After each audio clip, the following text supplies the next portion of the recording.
Hey everybody, welcome back to our podcast, Neville's Wish Fulfilled.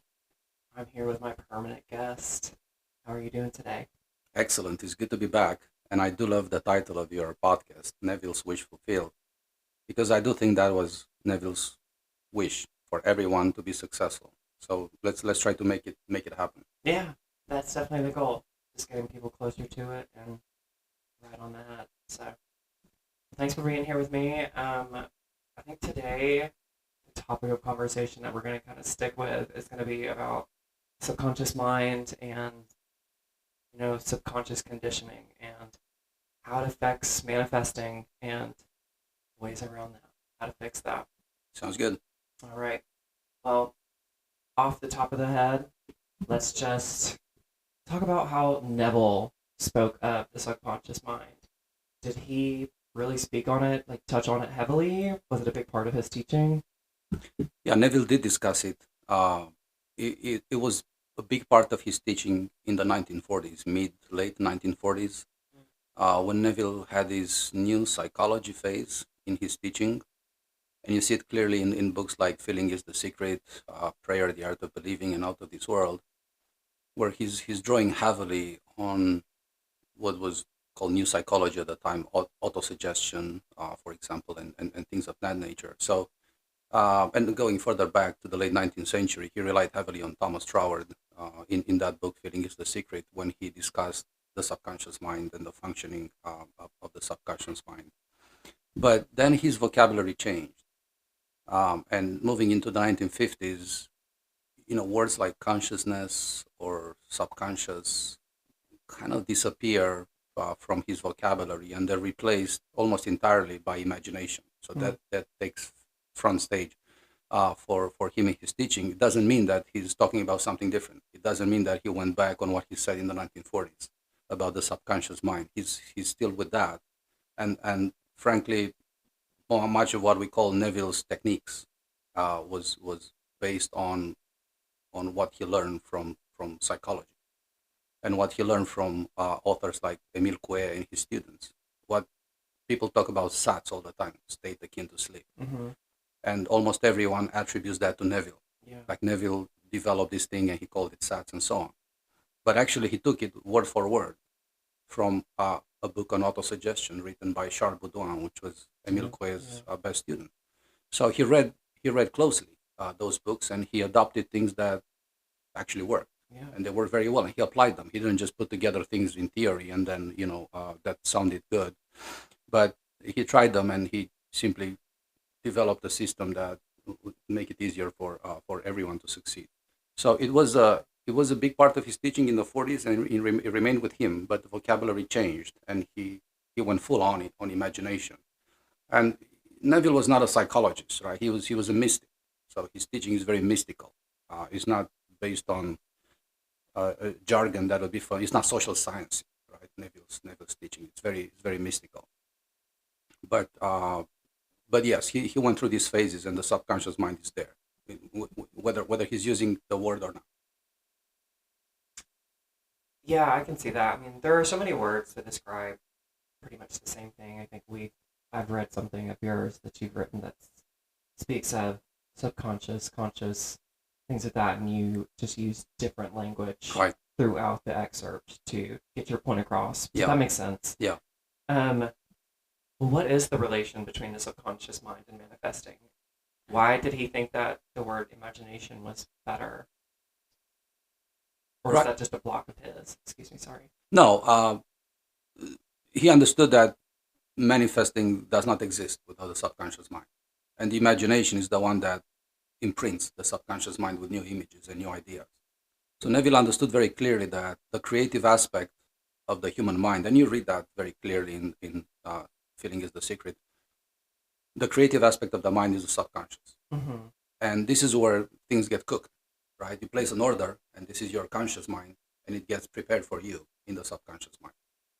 It's not on the surface, but it's in the subconscious that things are happening. And we have basically these three types of three aspects, let's say, of the mind that uh, psychologists and metaphysicians, let's say, discovered in the 19th century, the conscious mind, which everyone knew about, the one that uses logic and reason, the one that looks at facts to draw conclusions and develop laws, and the one that does not believe something is true unless there's evidence for it. The carnal mind. That's right, the carnal mind in the Bible. So that's the one that everybody knows about and has known about since the beginning of time. The subconscious mind is the one that they sort of discover through hypnosis and mechanism of that nature in the 19th century. So this is the where your memories are stored. This is where reality, as we call it, is being created in the outside world. So the conscious and the subconscious, and then they added a third one, the superconscious mind, because those who believe that in unity, that everything is part of one entity, then they have to meet somewhere. Everybody has to meet somewhere. That's when Neville said everyone is yourself pushed out, because everyone is part of the same entity and they all meet in this infinite space, mental space called the superconscious mind. And really the subconscious mind is an aspect, an expression of the superconscious mind. And through the superconscious mind, the subconscious, your subconscious, produces events, produces circumstances in your life in accordance to your beliefs, to the order you place at the conscious level.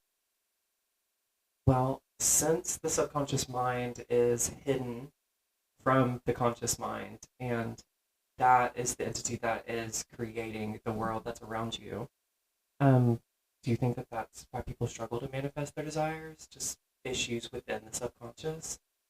Absolutely, that's one of the biggest problems, because if you're not aware of the existence of the subconscious mind, the functioning of the subconscious mind, and how to work with the subconscious mind, then you have no chance to become what we call a conscious manifester. You're always at the mercy. You're manifesting unconsciously all the time. There's no way you're not using the subconscious mind. That's the same way that you're using gravity, whether you understand gravity or not. You're still using it. You cannot avoid it, and you cannot avoid manifesting. It's just that if you're not aware of the subconscious mind and what it does, then you're just at the mercy of these arbitrary things in life, or you simply react, and that's how you generate your existence. And most people really live on this level. They believe that the cause is always physical. For any phenomena in their life or any events, they find a physical cause. Right. They think someone did it, circumstances did it, something visible did it, because that's how the conscious mind operates. It's looking on the outside for reasons why things happen. But once you understand how the subconscious mind operates, then you move in a different space where you can actually use it and take at least some control of your life.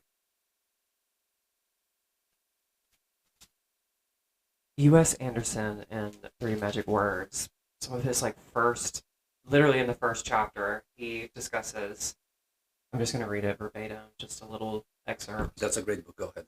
Somewhere in a city, town, or hamlet, there is a child being born. Somewhere pure spirit is inspired into form. And even now, the lock takes shape. Mighty is the anvil that forges this lock, for it is memory of the subconscious mind. Light, sound, discomfort, pain, roughness, dampness, hunger, smells, all impinge on subconscious memory, forging the lock that bars the door to the infinite. I mean, this sounds exactly kind of what you're saying, how within the subconscious mind there are these blocks. Do you agree with what he's saying on how it's created? What is your thoughts on how subconscious blocks are created? Yeah, I think Anderson captured that essence in a very poetic way, and that's a really beautiful book. It's a classic in New Thought metaphysics.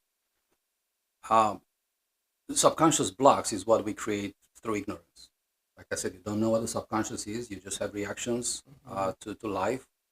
You have emotions in life, and then you produce these subconscious blocks. But if you believe in reincarnation, and Anderson did, because he came from Indian metaphysics, much of his work, then you understand that you come with some of these blocks. Yeah. With you. And some people who criticize the law of attraction or Neville, they think that this is a form of victim blaming, because Neville said, it's all about self, and you're the responsible for everything. And one of their points is, well, if a child is abused, how is their fault? How exactly they produce that? How do they manifest that? Well, reincarnation kind of explains everything, because you come into this world with already pre-programmed, in a certain way to have certain experiences. Lives you've had before this Yes. Again, not something you can prove to anybody. Sure. You do believe in reincarnation or you don't, but that explains it. And also you pick up new conditionings as you go. In your childhood, when you're pretty much like a sponge for external influences, and you gather all these things, and you develop all these blocks or these limiting beliefs that you have, and you carry them with you, and you're not aware of them, and you keep adding these programs, and they prevent you from manifesting what you want. And I'm talking about unconscious manifesting right now. Yeah. And you're not able to get what you want because those subconscious programs are blocking you. So you think that the subconscious conditioning can make it harder to believe what you want? Not only that it makes it harder, but it makes it impossible to believe what you want. And imagine that, for example, you want professional success, Mm-hmm. but for some reason that has to do with your background or your upbringing or experiences, you suffer from the so-called imposter syndrome, or you have low self-confidence or self-worth. Now, you may still have the ambition to be a CEO or to be someone important in professional. You can imagine, you can feel good in the moment, but it is impossible for you to stabilize that state and to live in the feeling of the wish fulfilled, live in the end, as Neville put it, if you have those subconscious blocks.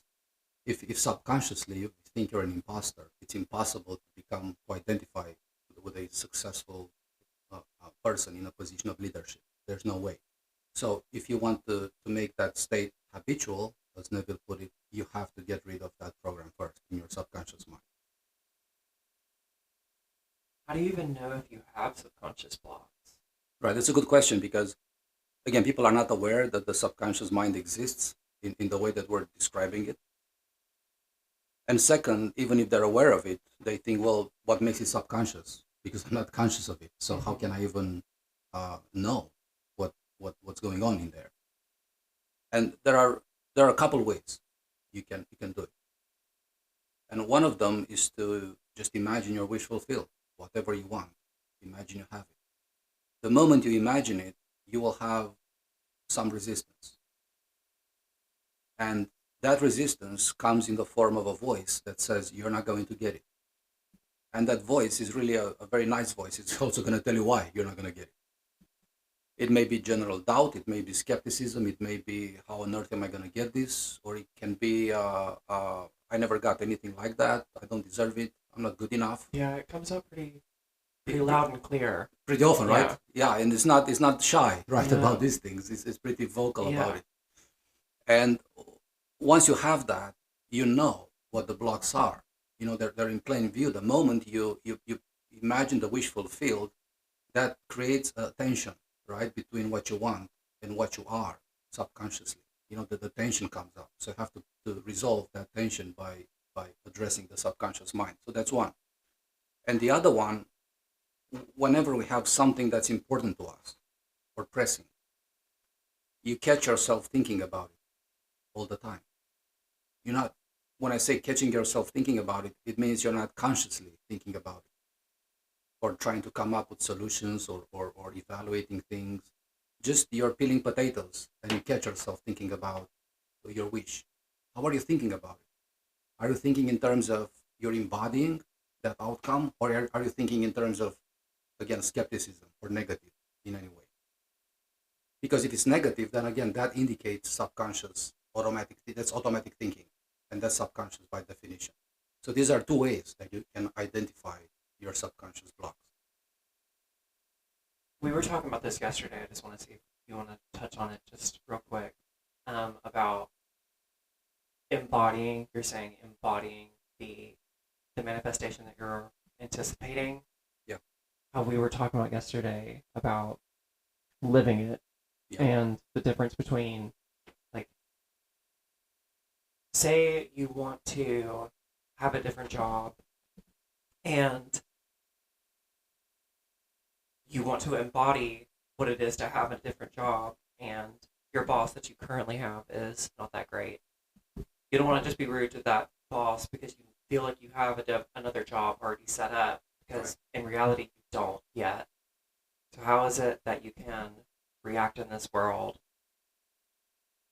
to feeling like you have that new job or having that new thing or being healthy, whatever it is to the other person? Um, Right. Yeah. I don't believe in changing your subconscious identity by being delusional in the outside world. mhm. I think that it's very good to stay on normal terms with your reasoning mind rather than fight against what you're seeing and pretend it's not there. Right? If your boss is an asshole, it's no point pretending he's an amazing guy. Like sometimes Neville says, imagine he's great, imagine he's nice, and he'll change for you. Maybe he will, maybe he won't. But I think you're not looking for him to be better. You're looking for a different job anyway. You're not trying to change someone, to be different towards you. And if you want a different job, you have to assume that you have a new job, in the sense that you know it's coming. Right? When Jesus said in that famous verse, anything you want, believe when you ask, believe that you have received it and you will have it. It doesn't say that you already have it. It says you already have it in your mind when you believe. Belief is a mental state, right? It's a mental act. I believe that I already have it and I will have it. Where? Physically. So believe that you already have a new job and you will have it. In the meantime, you don't have to deny present reality or present conditions. You should not react to them, because if you already have a new job, then it cannot affect you that the guy is a jerk, right? It cannot affect you if you have another job in your pocket. It wouldn't. It wouldn't matter to you. So, but you will get to that point of embodying the new state if your subconscious mind allows you to do it. Right. If not, we go back to what I said, right? It's going to be an endless struggle. Yeah. A roller coaster that people experience and talk about on Reddit and everywhere. Today I feel good, tomorrow I feel depressed. Yeah. Why is So this you happening? need to identify these blocks in order to embody and believe. Right. Well, what can you do to remove them so Well, you can embody and Right. believe? Right. So first you identify, and then obviously the next question is, how do I remove them once I identify them? Well, Neville spoke about emphasize mental diets a lot. He didn't talk about the issue like we're discussing it right now. He's not systematic in talking about the subconscious mind, mainly because he went into a very mystical direction. And this is a gap in his teaching, or if not a gap, he's not talking to the audience, not reaching the largest audience that he could reach, because he's talking from the vantage point of someone who experienced mystical revelations and visions. And if you also experienced such revelations, then you will understand what he says, and then you can be one with God, and you can have this realization of oneness in the universe. And you don't really have subconscious blocks. Because how can you have subconscious block when you know that God is all is God, and nothing is impossible to God? That burns through any subconscious conditioning instantly. But unless you're one of the 0.01% of the people who are spiritually enlightened, then you'll have to deal with these subconscious blocks. And Neville didn't really address them like we do right now. And it's a shame that he that he didn't. So what can you do to remove them? If Neville addressed the issue in any way, he did it through mental diets. So basically, he said, take your attention away from what you don't like and keep it on what you want. Now, it's not that the method doesn't work, but for the method to work, you need to have a very strong will. I was about to say, that sounds like there could be some flaws in there. Yeah, there's a problem, because your will has to be so strong that you're simply taking what you want, and you slam it so hard on the old program in the subconscious mind that it crashes the old program, and the new program is taking its place. But you have to have a very strong will and mental discipline, Right. and it's really an act of violence. It's forceful. Or else it just gets suppressed again. Absolutely. Right? the problem with mental diets is that if it's not done the way I'm describing it now, it further suppresses Yeah. your emotions. It leads to delusion. It leads to I'm pretending everything is great, but I'm really dying inside. I just don't want to come to terms with that. I'm telling myself that I live in the end. I tell myself that I'm in Sabbath. I tell myself that my belief is strong. I tell myself all these stories that I would like them to be true, and I tell myself that I have no blocks, but simply because I'm desperate to see my wish fulfilled. But actually, I still have all those subconscious problems, Yeah. and I get into this vicious circle where nothing works, and I get even more and more depressed, about this thing. So, so yes, mental diets would be his advice on the issue, and it can work, but it cannot. It's not going to work for everybody or for the largest number of people. Yeah, I can see that working for people who do have the very strong will. Um, but yeah, you're right. Not everybody has that, so it can lead to just more problems down the road, in my opinion. Well, since Neville really didn't emphasize anything besides mental diets to help with these subconscious blocks, um, and it seems so important for successful manifesting, what are some other resources that you recommend? I know you mentioned Coué earlier. Yeah, and Coué was brilliant because he developed what we call modern autosuggestion, but he also spoke about imagination. So Neville got both really from Emile Coué. And he's known for his mantra: every day in every way I'm getting better and better. And that's such a classic statement because Yeah. it allows for a gradual progress. I'm not going to believe I'm a millionaire today, but every day in every way I'm getting wealthier. That sounds like something I could believe more Yeah. than I have a million now. Yeah, he really understood the subconscious mind. Absolutely, he Yeah. was he was very very good, and Neville read hundreds of books, and he knew which ones to rely on, which ones are worthy of more attention, and which ones are just fluff, not really saying. But in terms of what I recommend on the sub, I recommended the Sedona method a lot Good one. because, and another charismatic teacher, Lester Levinson, and we're not going to be able to discuss the Sedona Oh method right no, now.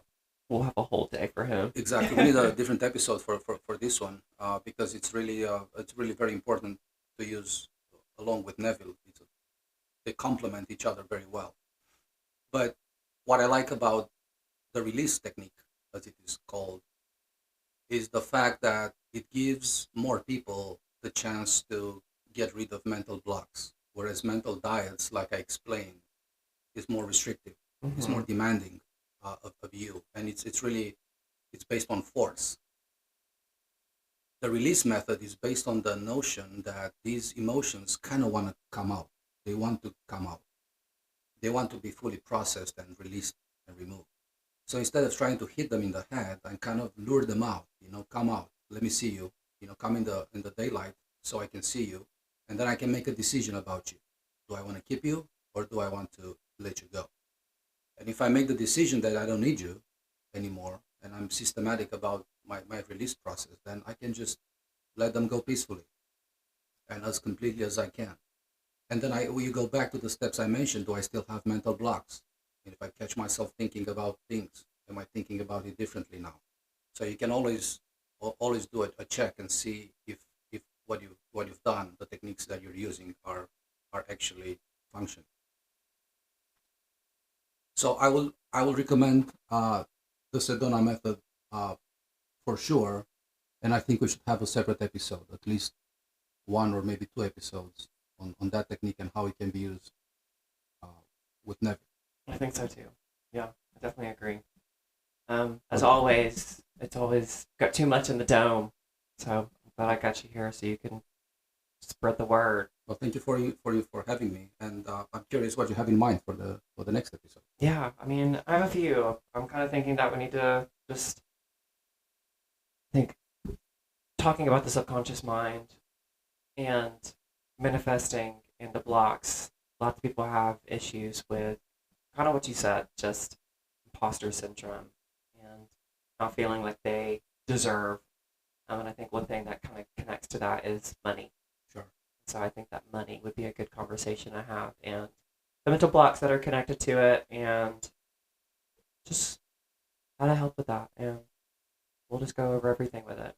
Another one is I want to talk a little bit more about your success formula. Maybe Sounds not good. in full depth, but at least just